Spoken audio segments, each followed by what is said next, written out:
already. Now I got a piece of popcorn stuck in my tooth. Hi! Peace. Peace and love. Pala. Always. So. Where do we start? Ooh, so many places to start. We don't have a name for this.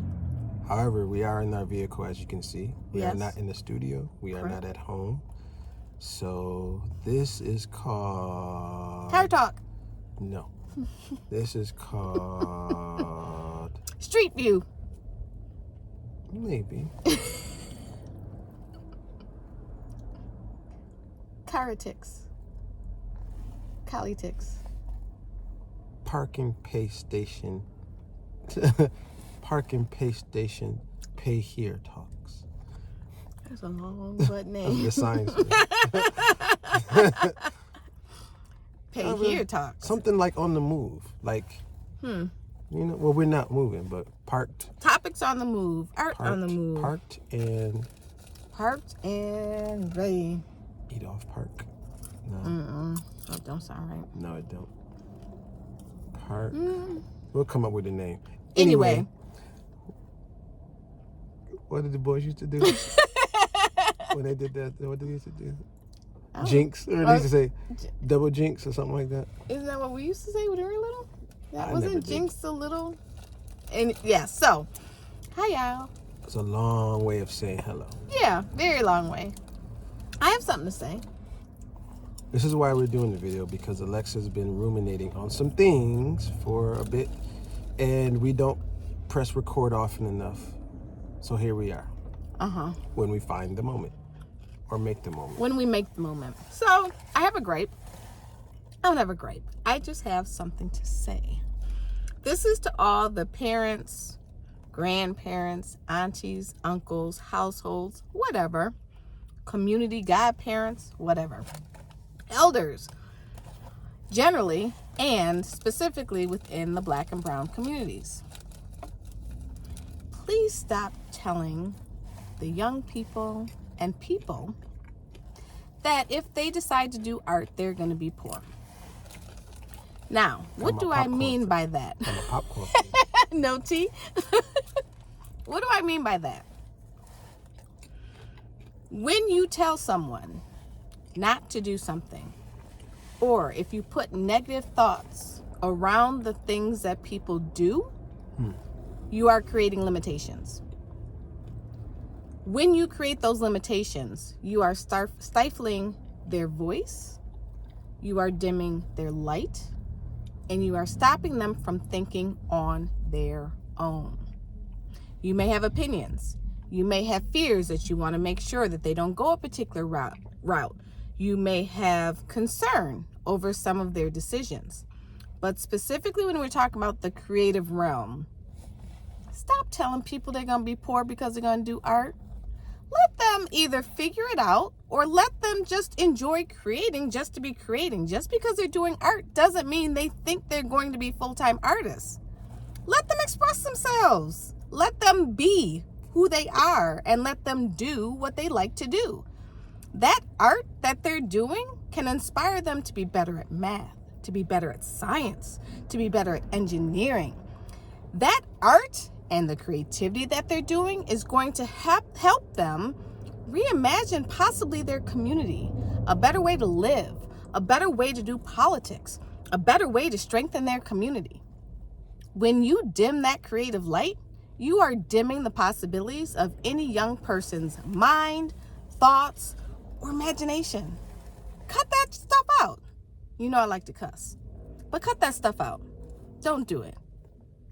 Because now, as adults, or when they get to be adults, they have to unlearn all those limitations that you've put on them because of your fear. And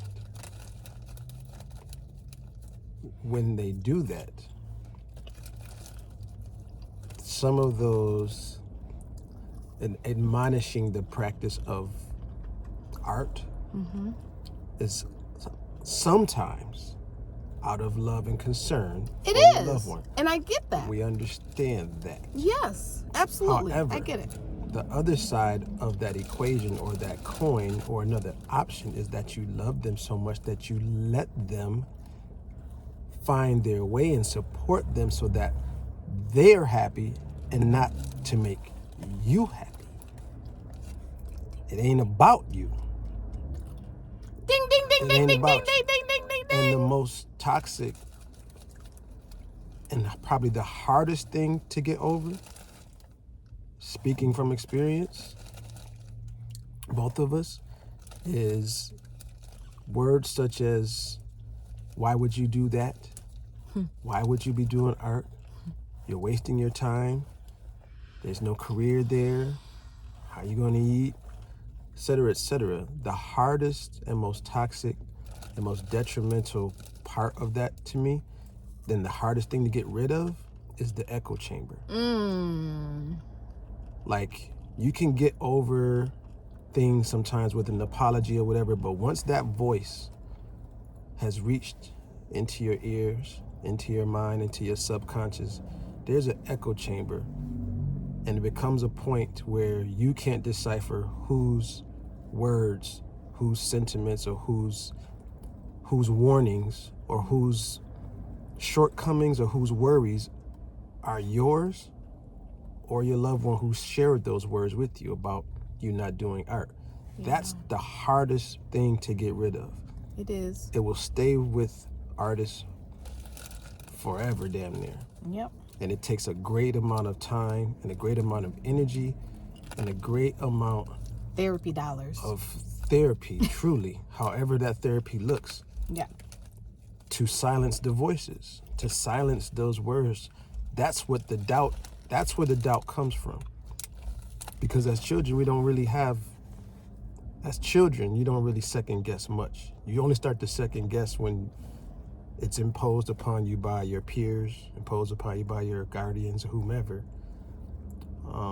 But so that's my little contribution, is like, it's the words that you cannot retract, that you can undo, that will stay with artists about And as children too, because if a child is doing something, whether it's music, writing, drawing, whatever, and you have a negative word to say about it, or you pass it off as if it's nothing, or you don't pay any attention to it, or you don't listen to them, you then create a child who doesn't know how to accept themselves. And you create doubt in their mind, because instinctually that's what they felt was right, and they wanted to do it, and they were excited, and they shared it, and you like smashed it like a bug. And now they're like, maybe I'm not, if that's what I felt, then maybe my feelings aren't good, or maybe the thoughts that I had when I was doing this really weren't good, so maybe I need to question what I do. and not every move, pardon my noise and ruffle, I know we're eating. even without, like,